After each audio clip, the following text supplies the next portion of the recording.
পুরো নেট দুনিয়ায় এখন গুঞ্জন চলতেছে বরবাদের আপডেট কবে আসবে, বরবাদের গান কবে আসবে, বরবাদের টিজার কবে আসবে, দ্বিতীয় লুক কবে আসবে। এখন তো কিছু লোক বলতেছে তাহলে দিন শেষে মেহেদী হাসান হৃদয় মামুনের মতো শুরু করে দিয়েছিল। মামুন যেভাবে কথা দিয়ে কথা রাখতে পারেনি সাকিবিয়ানদের, মামুন যেভাবে দরদের টাইম মতো গান দেয়নি, টাইম মতো টিজার দেয়নি এবং কি টাইম মতো লুকও প্রকাশ করতে পারেনি, এতে পরে দরদের অনেক ক্ষতি হয়ে যায়। একটা সিনেমাকে ব্লকবাস্টার করার জন্য গান, টিজার, লুক, এক কথায় বলতে পারেন যে প্রমোশন অনেকটা প্রয়োজন। আর মাত্র ঈদের 1 মাস 12-13 দিনের মতো বাকি আছে, খুব শীঘ্রই আসতে যাচ্ছে ঈদ।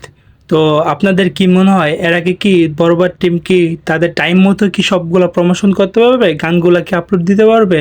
আমরা সাকিবিয়ানরা আশাবাদী মেহেদী হাসান হৃদয় ভাই আমাদেরকে নিরাশ করবে না, টাইম মতো সব কিছু দিবে এবং কি অতি শীঘ্রই আসতে চলেছে সব কিছু। সো আমার ভিডিওটা আজকে এই পর্যন্তই। আমার ভিডিওটা যদি ভালো লেগে থাকে তাহলে অবশ্যই ভিডিওটিতে লাইক করবেন, একটা কমেন্ট করবেন আর সকল ধরনের মুভির আপডেট সবার আগে পেতে আমার চ্যানেলটি অবশ্যই সাবস্ক্রাইব করবেন।